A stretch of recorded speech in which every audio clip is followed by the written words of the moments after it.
We are into the game a few seconds late, but here we are. All right, so let's see. Cloud9 are starting on the CT side. We have just Glocks here for Renegades on the T side. There's a map with plenty more close quarters, so that's not too bad. And we can see the strafe numbers definitely favored by Renegades. 63%, that's pretty solid. And maybe doing Cloud9 a disservice based on the previous game. Okay, that's looking a little bit awkward. They're trying to move their way up towards top banana, but the flashbangs keeps forcing them back. But they do get the trade, and that's actually a great result for Renegades. So we'll have to see now what Cloud9's response is going to be, because they've lost a lot of information.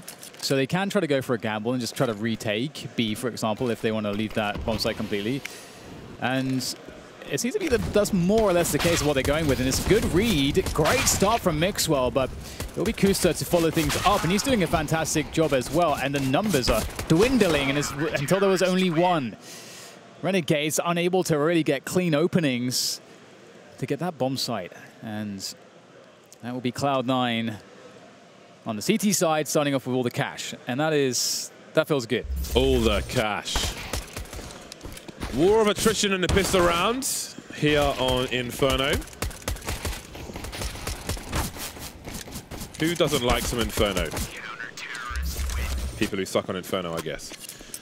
Right then. So, as I was going to say, maybe I've got a chance to say it quickly. There is a forced buy in CSGO. It is a dangerous buy for Renegades. But anyway, personally, I want to see Kusta AWPing on top mid.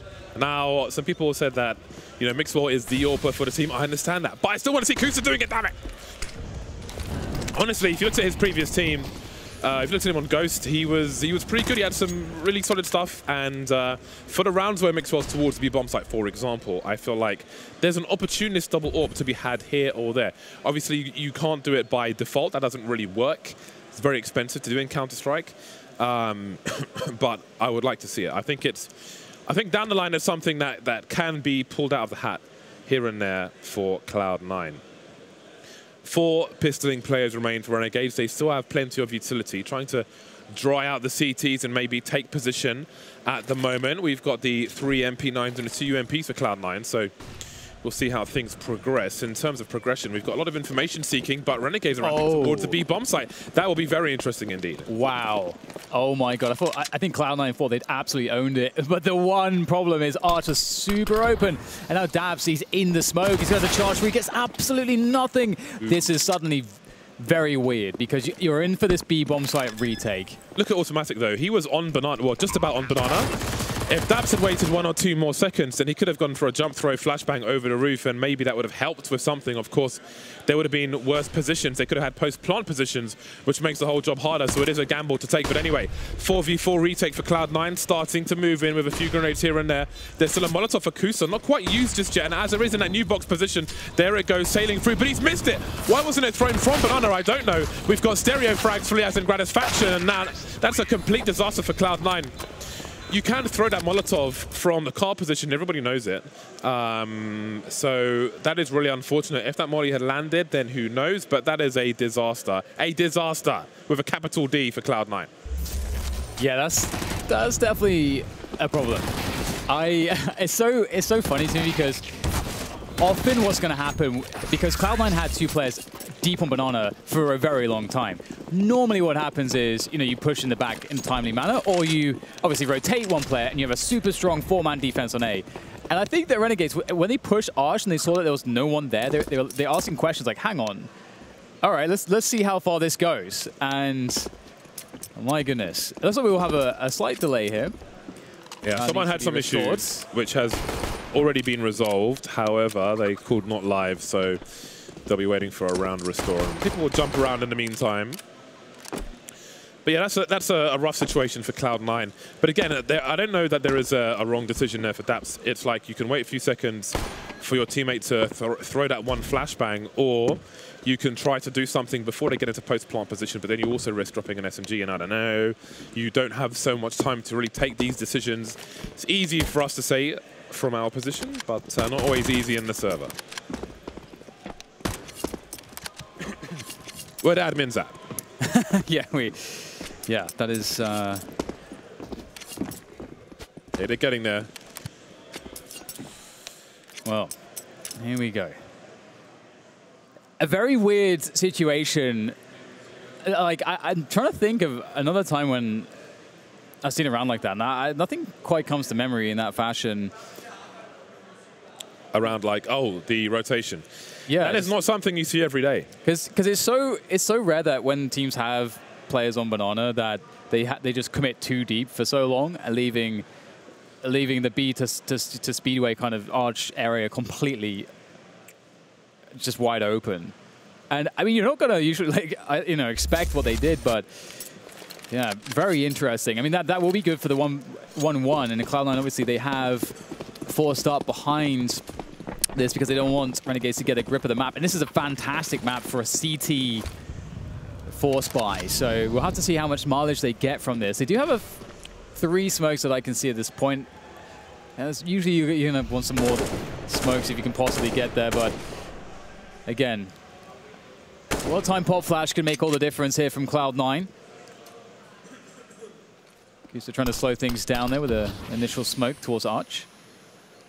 Now, oftentimes it can be a pretty money play to just try to pop flash through these positions and not allow the smokes to hold you back.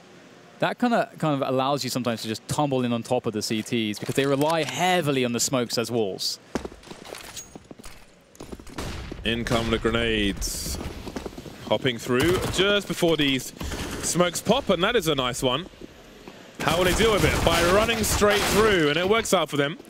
They'll take 1 player, but they've got the numbers to trade, and Cloud9 are ill-equipped to really get any kind of spray down in. A pit plant from Jacob, and all is well with the world as far as they are concerned. Now, Cloud9 don't have position. They've invested in Kevlar, they've got an SMG, they've got some pistols here and there. There's a lot for them to save, and there's not much for them to get out of running out of position to try and, I don't know, catch a rifle or something. So they'll hold on to what they have, and Renegades will take the lead. And one thing to note, too, is that this was a really great kind of catch-all anti-eco or anti-force buy, the way Renegades played this, because they kind of played fairly slow. They did respect that arch smoke, but that wrap from arch side in towards A, it gives you the ability to shut down all of the problematic positions on the bomb site, typically. I mean, we had that great counter smoke from the CTs onto Moto, but you can see even still, it is very difficult to stop the Ts when they're spilling out of that position anyway. So I like that as a good default round to go to. Hopefully we'll see it again. I mean, actually, considering the Cloud9 are on the full save here, we might actually see that one again. Let's have a butcher's hook. We have 1 HE grenade and a few flashbangs. And everybody towards the B bomb site. Initial presence shown by Renegades, but of course that Molotov will limit what they can do as well.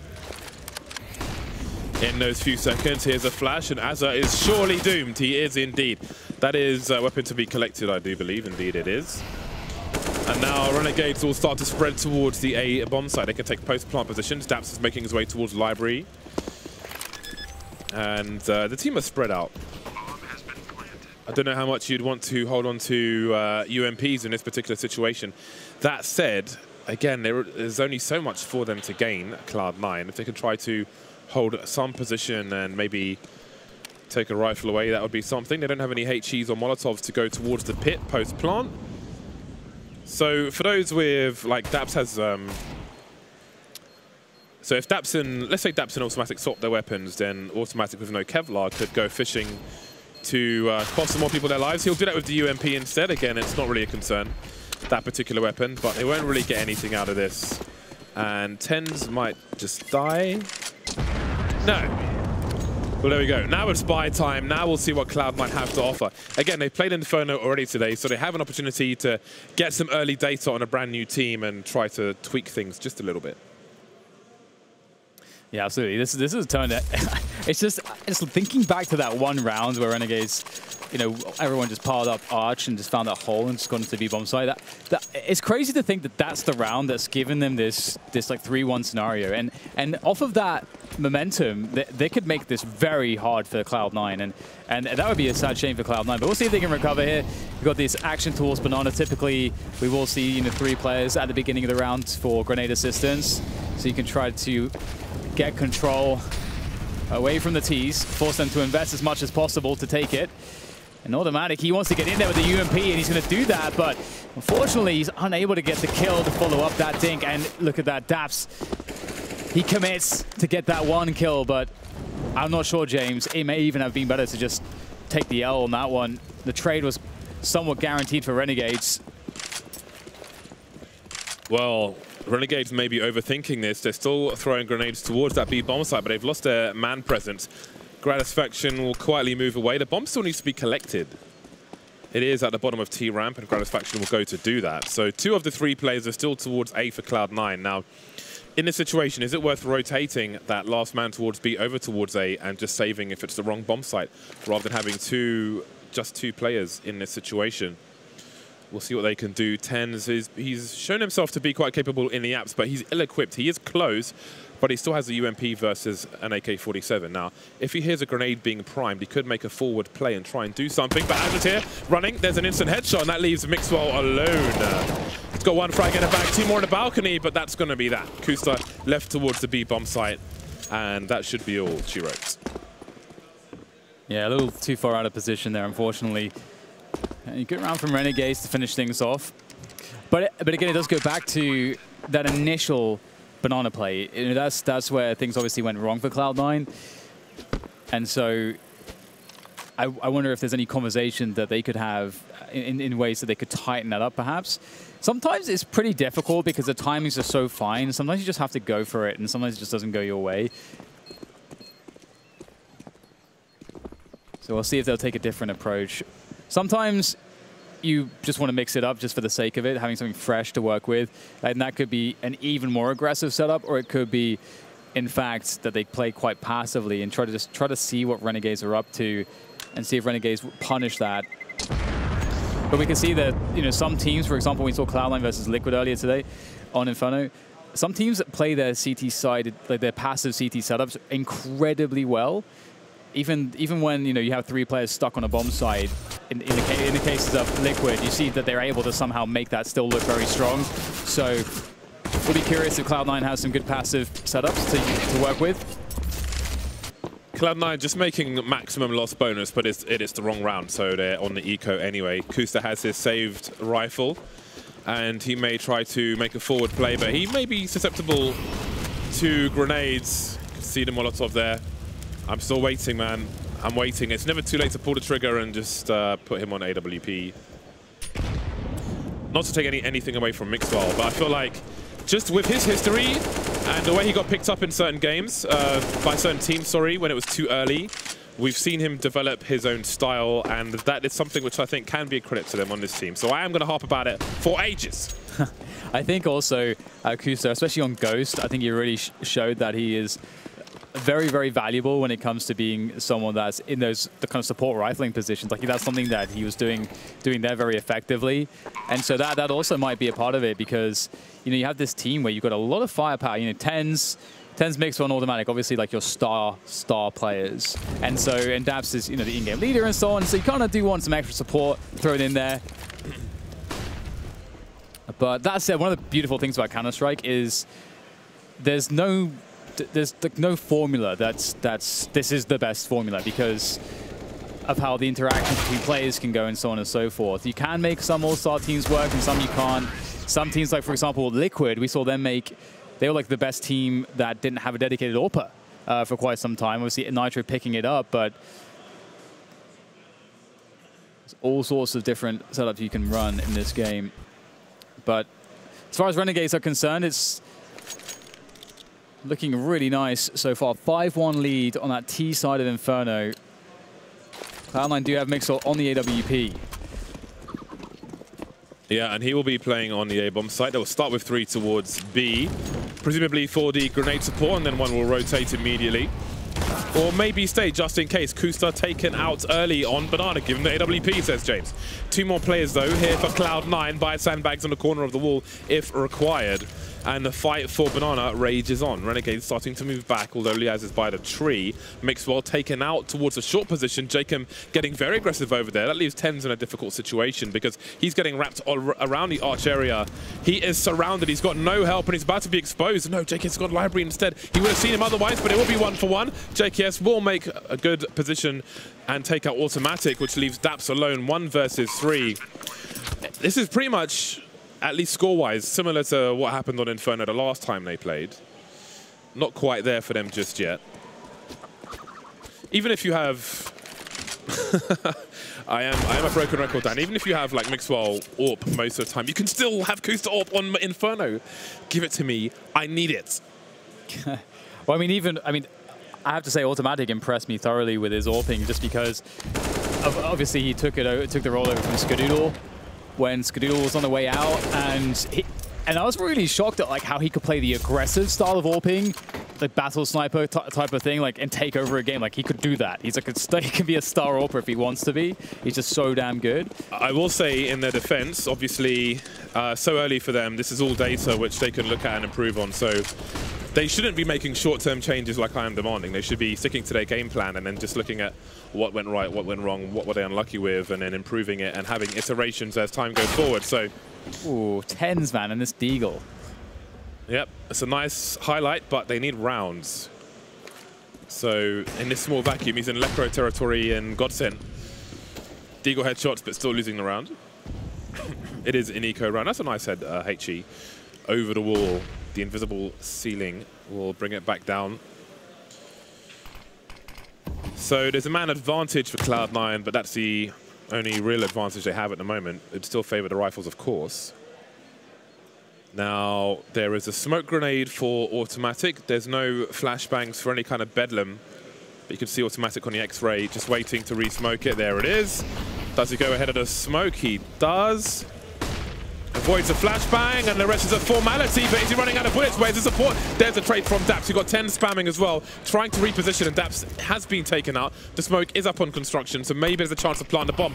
But now, in a 3 versus 2, that man advantage becomes a lot more terrifying for Renegades. Yeah, and they're stuck on the bomb site, and Cloud9 knows it.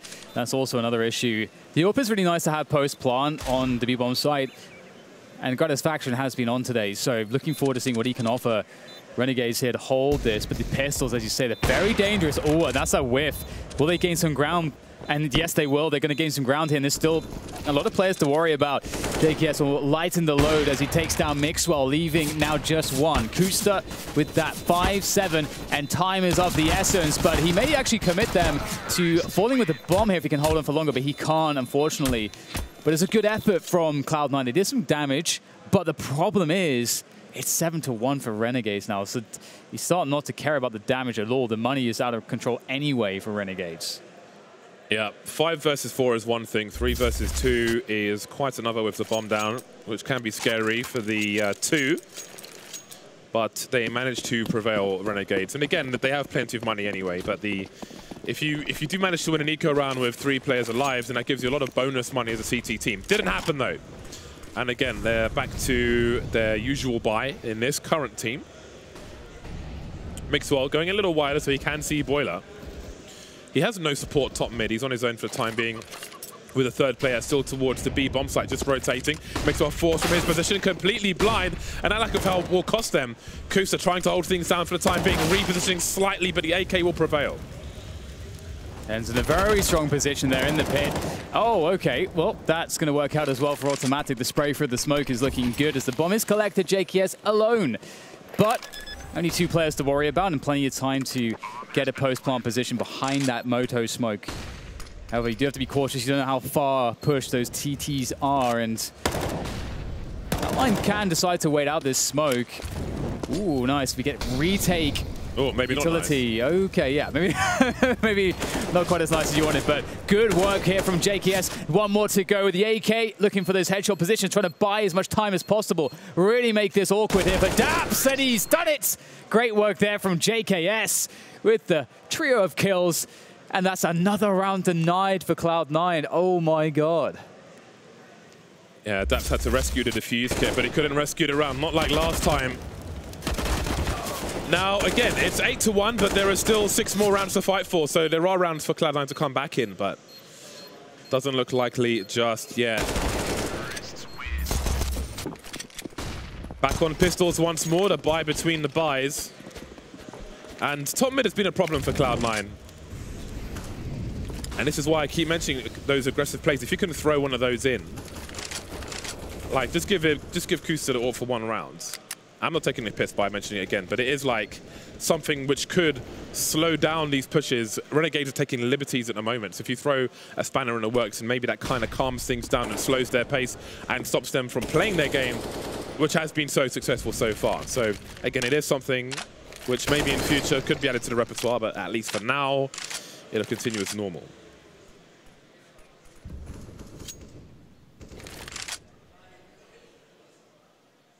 So just biding their time here around the porch area, Cloud9 with these pistols. They've been so dangerous. The deagle there for 10s. And I can just feel it. I just know it's going to happen. Here they go with the pop flash. Oh my god, the lineup, that could have been immense. But Mixwell will at least get 1. But it looks like too much damage has been done here. Renegades, James, they're looking pretty solid and sturdy in these anti-eco rounds overall. Yeah, I mean, every other round is basically free at this point because Cloud9 have to eco, just the nature of the beast, and they'll come to kind of fish for what they can. They should be able to buy a next round regardless. In fact, they can, like everybody, so it doesn't matter if that's an automatic die. They can try and take a rifle away if they could do that. Maybe that the AK is a difference versus an M4A4 or something. So it's worth fishing for something, but they've got to do more than fish. They need to trawl. They need to scour the ground and just kind of ruin the environment and take everything for themselves. As with 5 HP, so that gun can be protected. There's a player up mid who's creeping. That's Liaz, so that doesn't look likely to be retrieved. Oh dear. That is a mess. It will be inconsequential unless Daps can survive, which he can't, because he's only got 19 HP. So ultimately it doesn't matter, but a lapse in concentration can lead to problems. Absolutely. And we don't have Daps going hero mode as he was against Liquid. Someone needs to go hero mode. Wait. Okay, so when you'll see in a second that the AWP is not with Mixwell, but it is with Daps. That's fine. We get back into the game. No, it needs to be on Kusta. I mean, it's Inferno, so it depends on the strategy you want to play as well. Like, don't have to be super dynamic and try to take over the match. Sometimes it's good enough just to hold angles.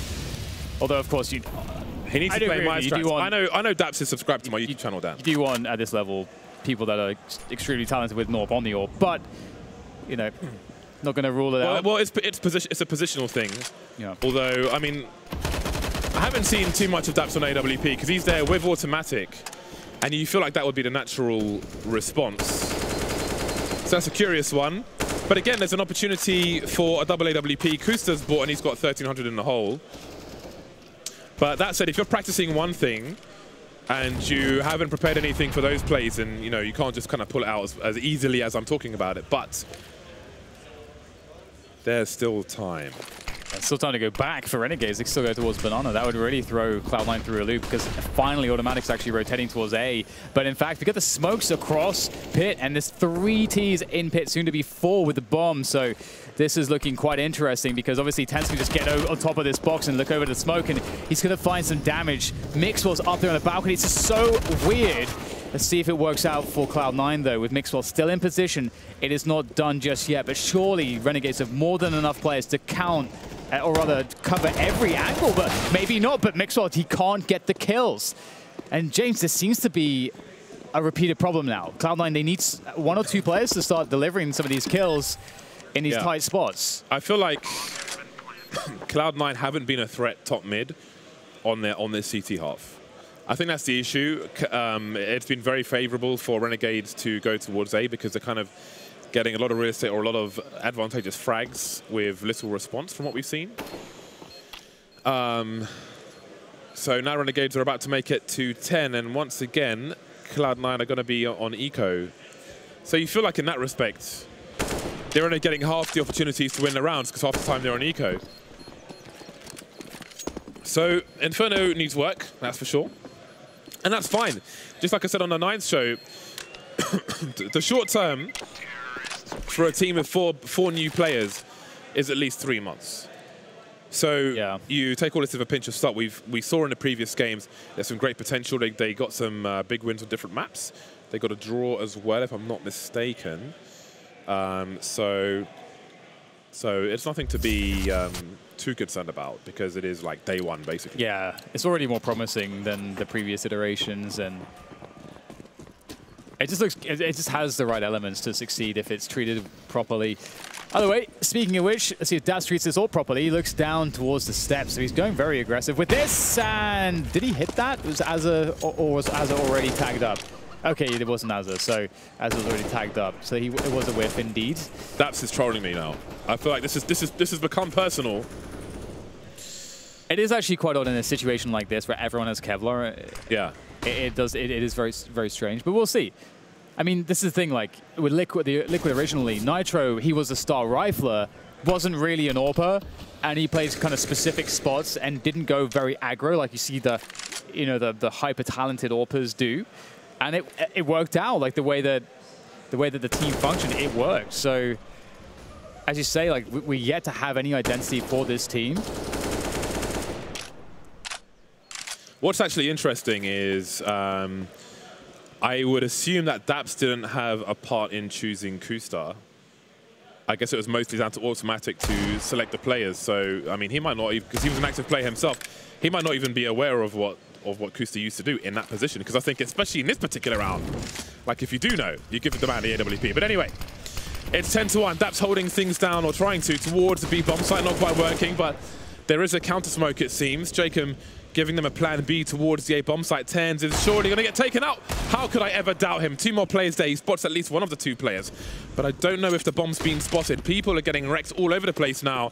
And the bomb looks to get planted on the A bomb site. There is a rotation. There is a swarm. Surely this is a second round for Cloud9. Tens's Deagle is actually insane. He is consistently delivering big kills with it. But indeed, he'll creep towards the balcony, upgraded to an AK now. Fruits of his labor. Gratisfaction gets his position away, and that's a very important fast frag from Tens just before he gets taken out, and the trade is easy onto Lias, and they have plenty of time to get this defuse rolling in. So it'll be a second round for a second but unlikely round for Cloud9, but a round nonetheless. However, they need at least 5, I think. Renegades are often quite dangerous on this map. Oh, so satisfying. Renegades are very dangerous on this map. Typically, their T-sides are like generally quite good, so it's not too surprising for me to see this kind of a scoreline. And the T-side is where a new team, as you mentioned, James, would struggle naturally, as it takes ages to build up those tactics and roles and strategies and so on, and protocols. As a fast up banana, and somehow he gets a headshot. He looked fully blind there. Just one man to try and hold things down now, and that is automatic. Doesn't know if anybody's on the close left. Does he dare risk having a look? Kustar inside the arch. Renegades start to clear top mid, and it's clear pretty promptly. Again, they haven't really been playing 2 men deep, it seems, top mid Cloud9. In part, sacrificing that 3rd man towards the B bomb site. But it seems in some rounds, Renegades have been taking advantage of that, and there's been no response.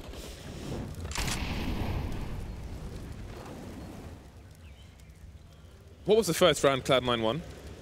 Can you check on the thing? The pistol. It's a pistol round. So I feel like 0 buy rounds have been won by Cloud9 in this half. Yeah, it's true.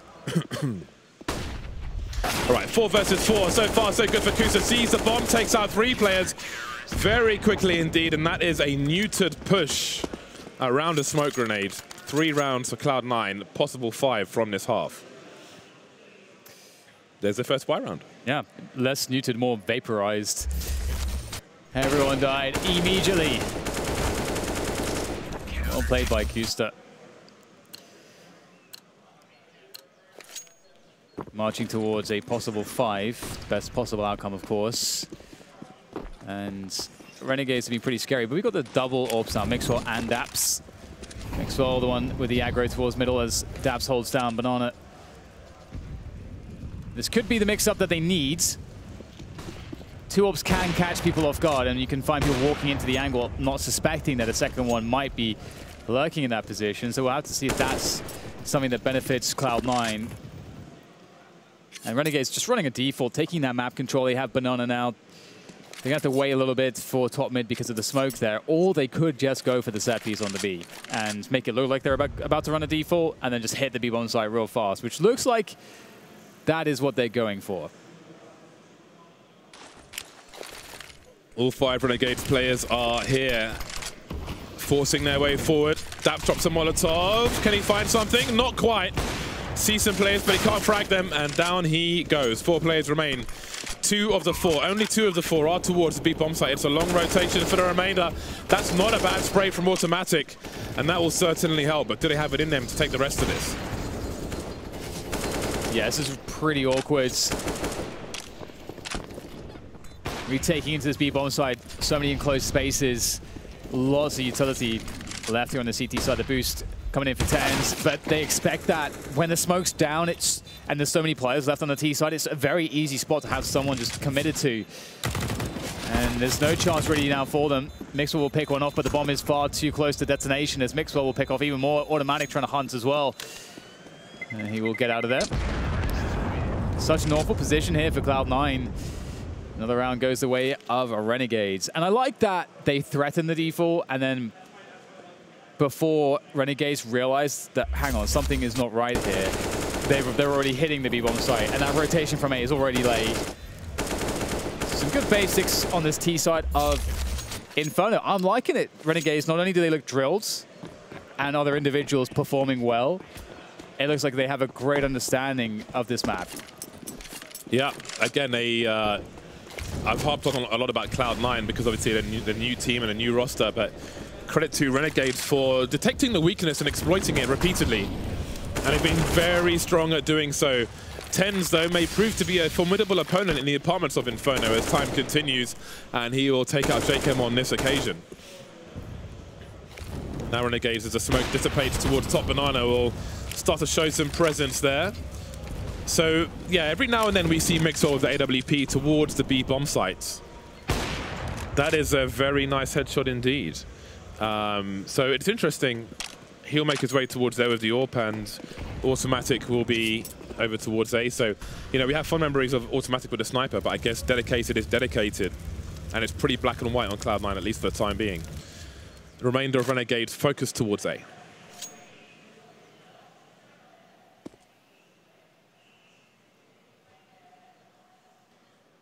Desperation here for Renegades. Cloud9 doing the right thing, not giving them even an inch to work with. Renegades will be forced to push in with no pick. And Tens will spot one. Oh my god, his head is well and truly gone. Maybe that is something to work from. There's 30 seconds, so there's a good amount of time here to try to break this site. Kusta in a predictable position. Everybody's falling here. It's down to Automatic, close range, and Gratisfaction with another great headshot. It's Azza to actually take him down. And now a 2 versus 2 running through the smoke. JKS has it covered, though. And now Mixwell is alone, stuck behind smoke with an AWP. He's just going to flash straight through it, and Azza will have him. And that's a 12-3 half. What a dominant performance from the likes of Renegades. I am definitely impressed with them. Yeah, very, very strong performance from them.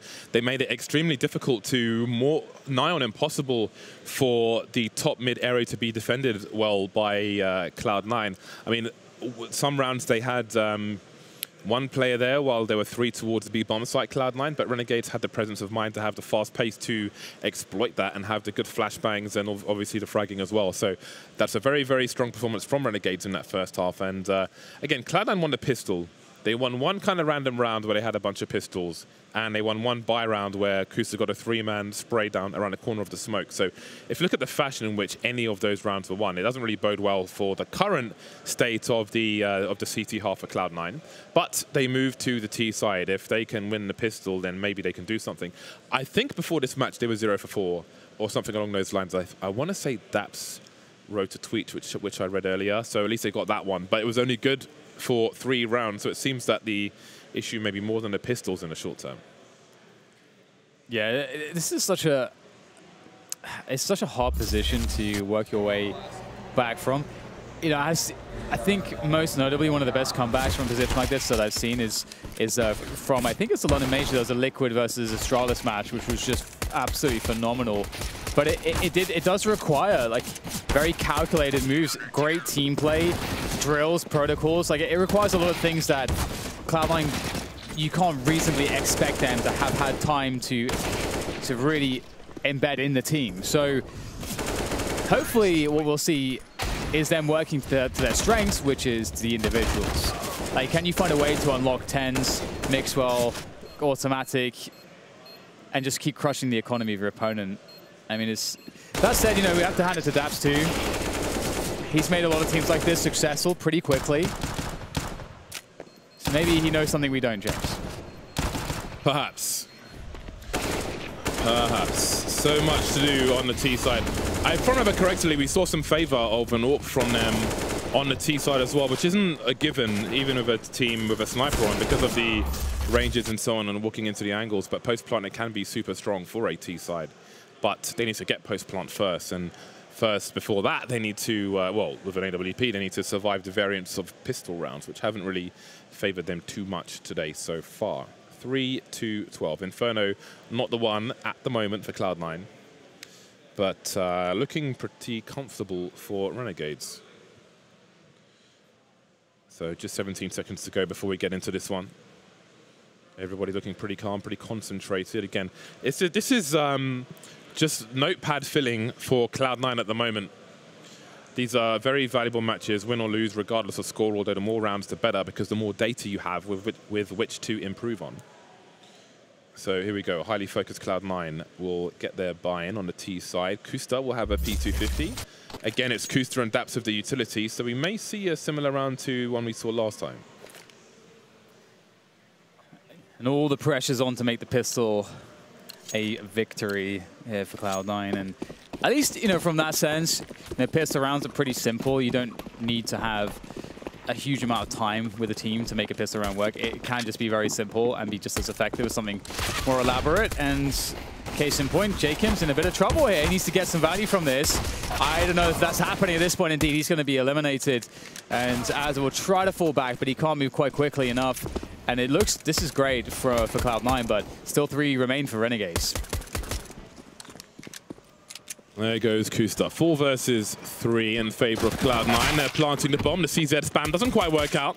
That leaves Liaz and JKS. Perhaps there is a chance yet for the likes of Cloud9. They're in a very strong position. They've even got a post-plant smoke, and in a pistol round, that will be very difficult to deal with. No one really offering a headshot to Renegades. They'll have to go pretty deep if they want to get something out of this. Liaz fishing for something, but Cloud9 are playing it well. They are not serving themselves up. They need not take an engagement. They must secure every round as best they can. Now, even when winning the pistol, didn't quite work out for them in round number 2 in the first half, so we'll see what Renegades choose to do, how hard they will choose to make it for Cloud9, and what the result will be.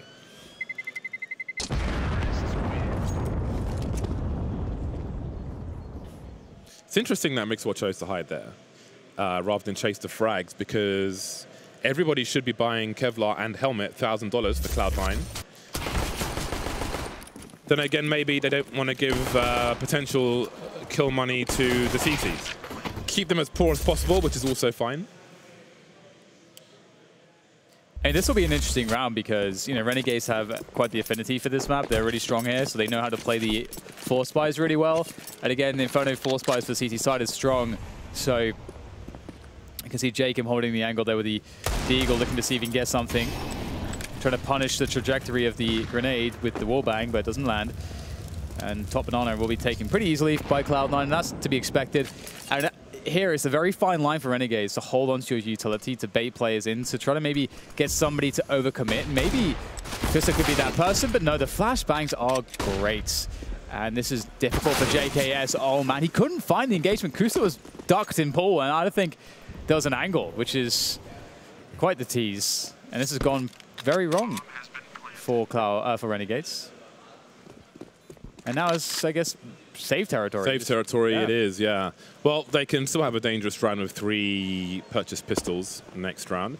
Jacob and JKS have a combined $50, so they may not even pick up a P250, but there are 3 smoke grenades here. They've got plenty of flashbangs. They could chain flash over Banana, for example, while someone's playing anti-flash, if Cloud9 choose to do that. So there's a lot of opportunity to be had for Renegades at the beginning of the next round.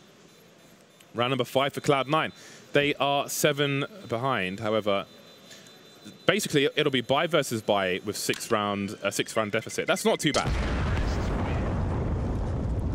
And then it's not too bad. They'll have half the score, but there is life in the old dog yet. Yeah. And I like that they kept things very simple in that round. This is the thing, is that the Renegades anti-force buys where they're kind of wrapping up Arch side, they had the smoke for Arch and Library, and they push into A with nades, and it's just a great anti-force buy. Sometimes it can work just as well to send the one guy with the Mac-10, just send him with a flashbang and see what he can find out information. Why doesn't he just play the info instead? And that's a much simpler round to execute. Lower barrier to entry in that sense, but can be super strong too, as we saw in the previous round. So in a HLTV interview, Dap said that he actually chose Kusta first. So thanks to the people who tweeted me that. I haven't read that interview myself just yet, but I will pick it up. So that's a good sign. So he should be aware of where he is now versus where he was on, say, Liquid, for example. So we'll see how that develops on Inferno in the future. But now it is indeed the T side. Shown some presence towards Banana, and they've suggested that they're falling away, and that might just invite one of these CTs to move forward. Gratisfaction taken out. Not quite a chain flashes, just one person throwing them, but that could have been something. But there's always, or often is, a second option. Now, maybe there is a well flash to be had. Azza is going to take some liberties. Very long reload though with a CZ, and everybody else is on the wrong side of that smoke. So this should be a chance for Cloud9 to stabilize. Bomb not being planted just yet. JK's taken out as the smoke dissipates. And this should be comfortable for Cloud9 unless they don't check the sandbags. Kusta, he's got 2 places to look, so that's poor timing, unfortunately for him, or unfortunate timing rather. Now that frag would have been very, very interesting, 2 versus 2, but it's not the case. 1 versus 3, and Liaz has abandoned his teammates. He's ditched them, left them on the side of the road, and driven off. Round number 6 for Cloud9, and the game will soon really start.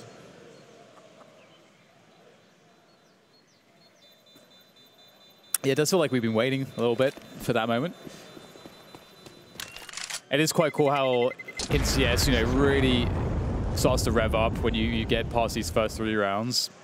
If you have those force by shenanigans, that is. And in comes the AWP on Gratisfaction. We've seen how strong that's been. I would not be surprised to see him even push to a second mid angle or try to walk the apartments down into second mid. There's all sorts that Gratisfaction is capable of doing that could be very scary. And it kind of sucks actually that they have to all, well, I say all. Lias did not buy a helmet, but they know that the Mac-10 and that there's a Galil out there still, so you kind of have to commit to those helmets, which kind of sucks if you want the utility. Ten's quick. Oh my god, Gratisfaction was there. He was ready. He had the AWP. That was supposed to be his kill, but that swing from Tens was so fast. And now Tens has swapped the Galil for an AWP. Not a bad trade in my book. Cloud9 all lined up in the mid position. And some grenades will be deployed. They'll start to show presence towards Banana as well, so Renegades can take nothing for granted. Footsteps will be heard though, as Renegades are playing from deep inside the site. There are different potential crossfires to be had. And the A side is absolutely surrounded. There goes JKS. There is a trade though from Liaz, falling back behind the smoke grenade, and Azza will take advantage of that distraction, completely changing his position for a different kind of potential crossfire. But Liaz is in the red. He's got 3 HP. He's got to be real careful. Throwing a grenade will get punished. And can Azza find another one? Double stack is where Daps is. And there's a bomb dropped. 1 versus 1. Jacob's got a rifle. Daps has picked up an AK-47. He's committing to the bomb plant. Now, how will he dance? He's got no sound cues from Jacob. He could be going Apps. He could be going Arch. He could be standing right where he is. Now, the longer Jacob waits, Daps will have to be concerned about the left-hand side. He might be caught with poor timing, but Jacob's going to have to drop off of this because he won't see Daps before he does. There he is, there's a sound cue, Daps knows, goes deeper, Jacob looks away, spots him now, and there's Daps a clutch. Another round for Cloud9, and keep them over to winning ways, 5 rounds behind now.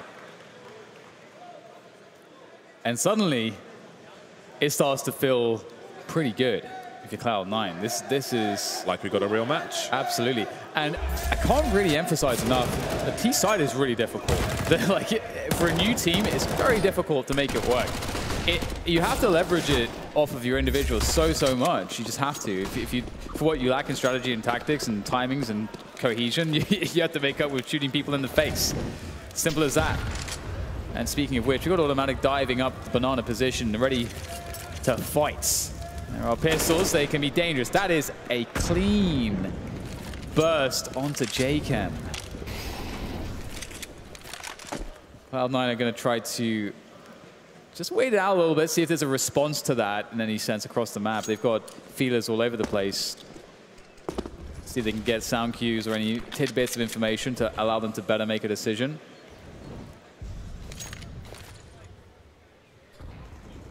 Now we get the gamble stack towards B from Renegades. I like this. I think that makes a lot of sense. You can just stack one bomb site at this point.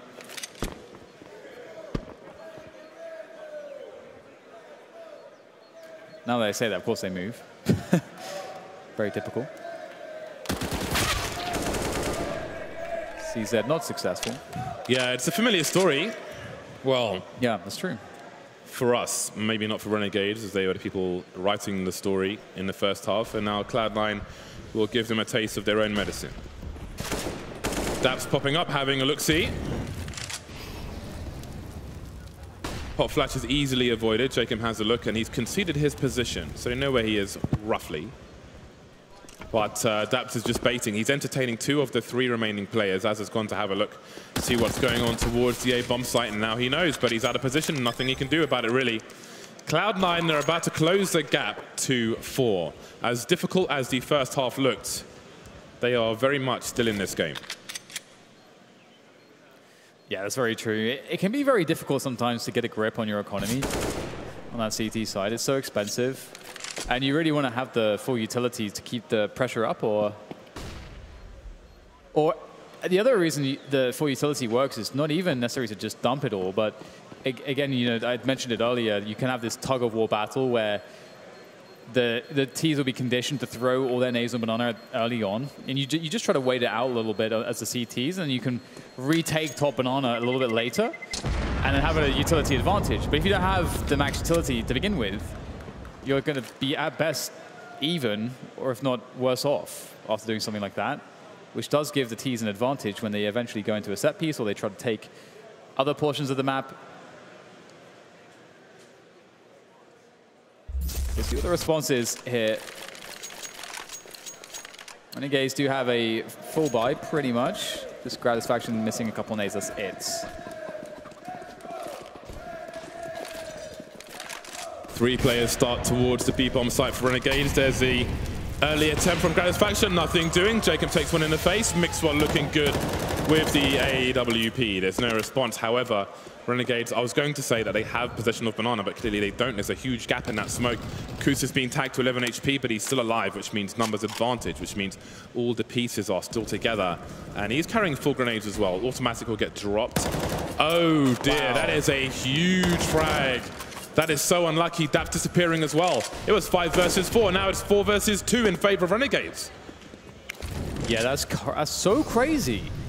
Oh man, JK, that's what a hero. Like that, like he was left alone on banana. That was his job. They gamble stacked towards A. That was the best play that they had, and he just annihilated 2 people. That has put Cloud9 in a devastating position.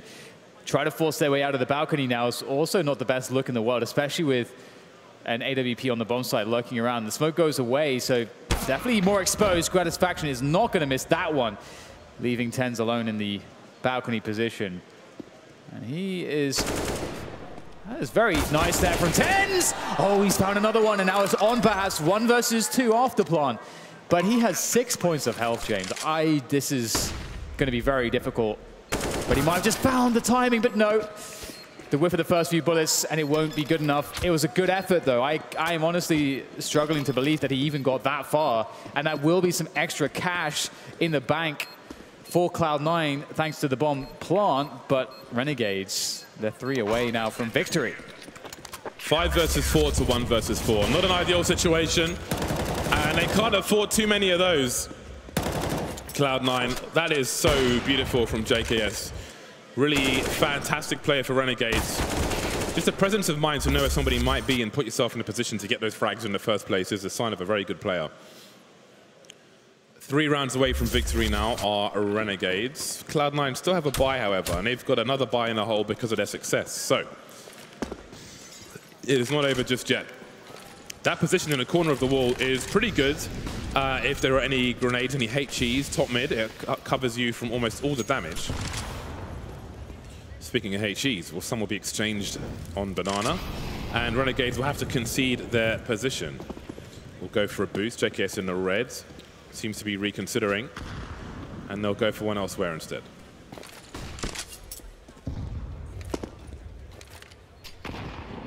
Rotation from Gratisfaction. Renegades not quite sure what's happening at this point. Starved of info. There's that smoke down on top mid still, and Gratisfaction's creeping there, so he'll probably see the top mid is still completely clear, which should give the info that, you know, Cloud9 have to be somewhere with the bulk of their players at this point. You can see as soon as he peeks top mid, he immediately rotates through CT spawn, and now they know the B players coming, the bombs on the ground, but will they be able to stop the CTs from rotating in? It looks like there's decisions to be made here because the money sucks here for Renegades. They're going to go for the save. Cloud9 with a good job there, and it feels as though Renegades just, there was information to be had sooner, James, but they kind of, I mean, they got outpaced, which happens sometimes. Yep. But that was interesting for Cloud9 as well, because if you see 10s and automatic were pretty low, and there was an exchange of 5 through the smoke, and they eventually had to back off from that, because I feel like if they just keep exchanging 5 through the smoke and one or two of them get taken out, then maybe that encourages Renegades to go for it. And it's Cloud9 who can't really afford those kinds of variants. I keep glancing at 10s and seeing a little twist. But I haven't called him twist just yet. Hair's too bright at the moment. 4 rounds between the two teams. Man like Mixwell, he's back, baby. But I'm sure he would love to leave this game with a W. Yeah, it's great to see. I did see some people were saying that, oh, you know, I hope that being sort of in the Spanish scene for so long didn't dull his abilities because he wasn't exposed to as many good players. But I think that generally speaking, you know, his talent is of the level that he'll rise with the competition that he's playing against pretty quickly. He's been at the top, and we know what his peak looks like, and it is definitely very scary. So I don't think there should be any doubt as to his ability to become a star player amongst the very best in the world again. Now that he has the opportunity to play on an international squad,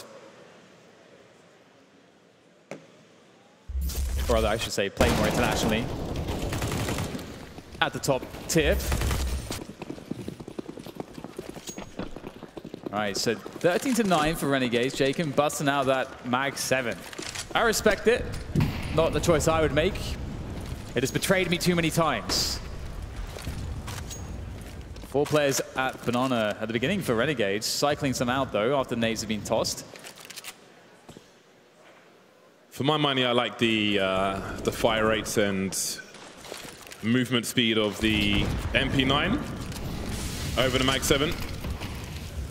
Both at close quarters, but maybe a little more nimble you could be. Oh, that's... Oh, no! One more tick and he would have been a streaky piece of bacon. Yikes. That sucks. That is like one of the most annoying things in this game. Like sometimes it just feels like the flames shouldn't be touching you or spreading onto you, or like you're on an elevated surface and it just starts hitting you and it's like, this doesn't make sense. Yeah, the Dust 2B window, where it can be at the top and spill all the way to the floor, has caused some massacres before. 45 seconds as Cloud9 move towards A. Now, no one has control of top mid just yet, but Cloud9 seem comfortable to set up some grenades But they seem to be second-guessing themselves, and it might not be the worst idea because there are 4 players, Renegades now, towards the A bomb site. But it seems Mixwell's just showing some presence and isn't going to commit. 29 seconds, and Cloud9 may be walking into a brick wall on the A bomb sites. Yeah, it's really hard to break this unless you split it correctly. So, oh my God, was that just a straight wall bang? Jeez, Mixwell is not messing around, but nor is Gratisfaction. But Kusta, he's the one to turn things around. Here comes the Max 7. Jakem! Oh my God. Can you believe it? The Max 7, we talked about it earlier. And he's made it work. He's made it work, James. He came out of nowhere. It's like he just came out of a pothole or a sewer. Just climbed out with the Max 7 and Ninja Turtle style. Started ruining people. I'm not sure Kusta had any idea where Jakem was, trying to get up on the Vesper and figure out if anybody's in the corner or anything, and that didn't quite work. 2 shots from the Max 7, and he was goodbye. And that was a difficult one. It seems they did indeed run into the brick wall of the Max 7 and meet shots to finish off the round and put Renegades just 2 rounds away from victory, but there's still another bye for Cloud9. Yeah, it's pretty nice to be on that T side sometimes. Racking up the cash, racking up the buys, not too difficult to do in comparison.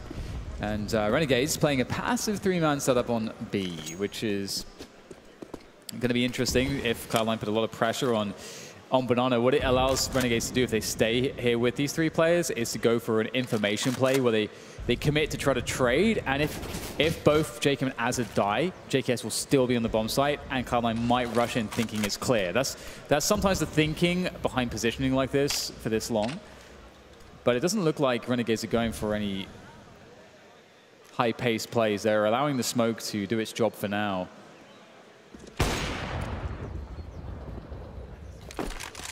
Gratisfaction forced away, taken out by TenZ. Now, how much information does he have for his team? 2 players looking to wrap the B bomb site, and I guess that's to go and collect the bomb itself, but Azza is holding things down on Speedway. But does he know about TenZ?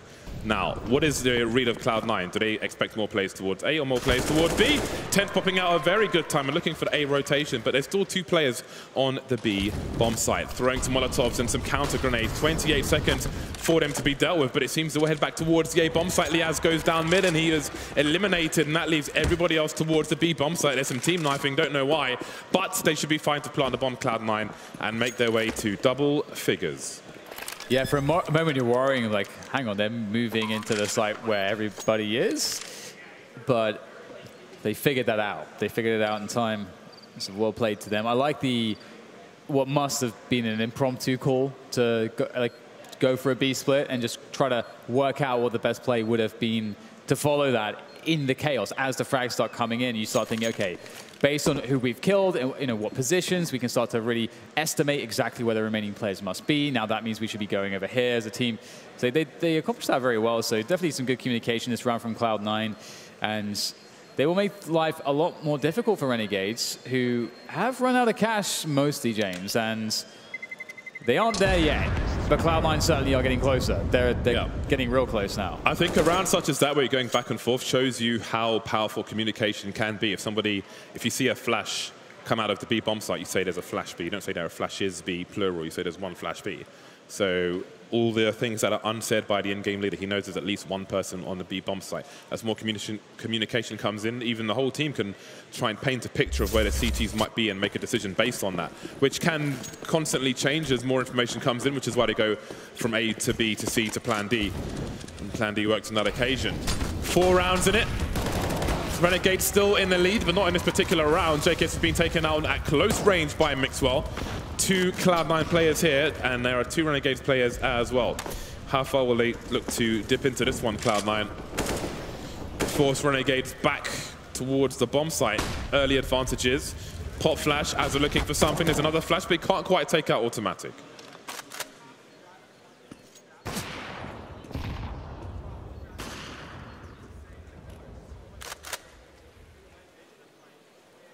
Azza with the boost, or getting boosted up in the B bomb sites.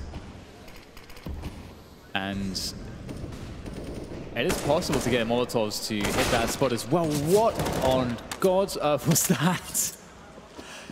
All right, well, that's one way to equalize the numbers. Not a bad find from Jakem.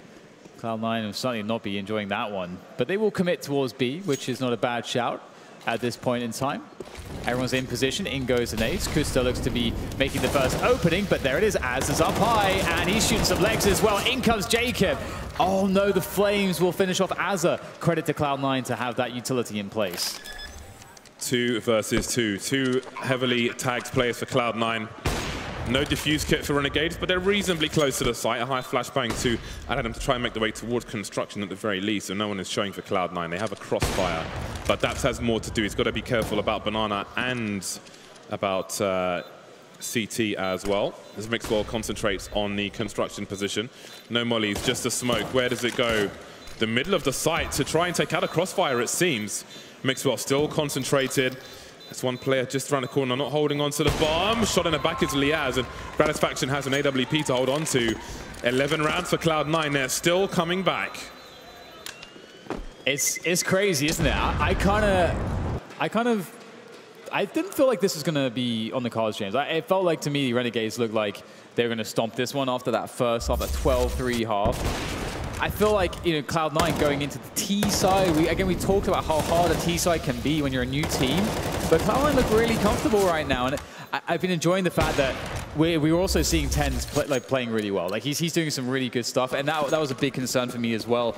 You know, you got a youngster without really the LAN experience to keep you always performing at your peak, but he's doing a good job. And we're going to see Mixwell with that AWP. He's the first man in on Banana of all places. Let's see if he can get something out of this. Gratisfaction looking to peer over the top of the half wall, waiting for someone to go up on the logs.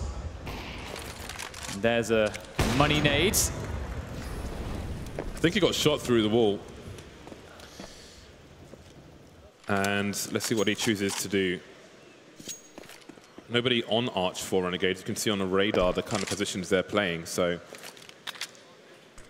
it is a ropey situation for them. The hero AWP, more or less. Jacob has an opportunity. Does Azza try to play some kind of bait for him? This is going to be nasty. All but guaranteed a frag. He rings the bell for Tens as well. That makes it really hard to push forward, but there are more players in the apps. Small choke point, wall bang, and that is going to be followed up on by Automatic. Mixwell's on point with the wall bangs today. Gratisfaction and JKS remain, and surely they want to protect this AWP. Showing some presence, but I cannot imagine they actually go for this.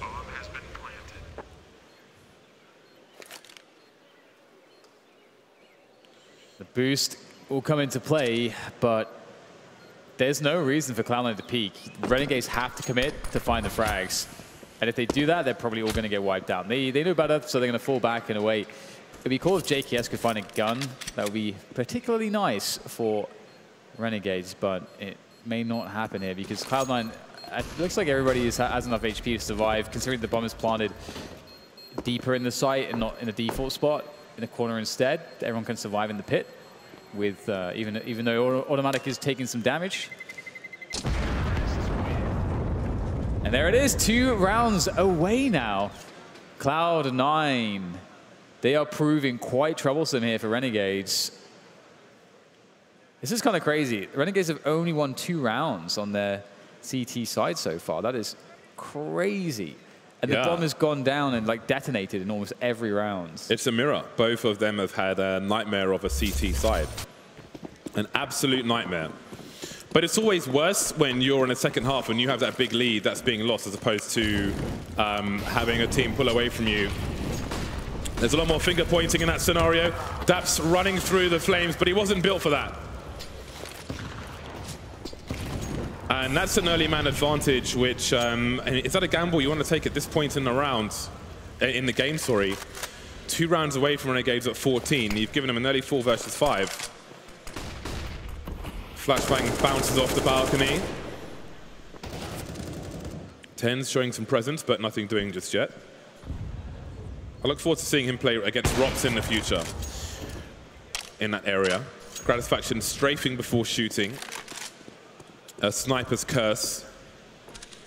And Cloud9 will move towards Banana to see what's going on. And also, this just spreads Renegades more evenly across the map in most cases. So wherever they choose to go, well, if they go back towards the A bomb site, there will be 2 or 3 people down instead of 4, but it looks like they are committed to B. JKS is ready, waiting, and willing. This is looking like a very solid hold so far from him, and oh man, the boost comes in. They're so worried about the AWP in the side, they don't even pay any attention to CT. And that is Renegades now on 15. Just one more is all they need, but there's plenty of cash. Cloud9 have quite deep pockets at this point in time, and the double orbs will come into play for Renegades. And all they need is just one. But it's been very difficult to get anyone round for them so far. So I wonder if it was the right round to try and push through that molly. Maybe if it was earlier in the game, it would have... I mean, you don't know. Like, if he thinks it's going to be too hard to take it later on, then who knows? But this is the situation. 15-12 in favor of Renegades. We have a timeout at the moment. And again, plenty of money for Cloud9. 2 AWPs for Renegades. JKS is quite a dab hand of an AWP, and he has the second one for Renegades. Then we have Mixwell and the, Kusa with the Krieg. So he'll find a way to get a scope. If it's not the AWP, he'll use the Krieg. And 3 AK-47s. Of course, all the scopes have the same zoom sends ratio, so it can feel nice to be a sniper and use a Krieg or an AUG in that respect. 15-12. They need all 3 from 3 now, Cloud9. Otherwise, it's curtains.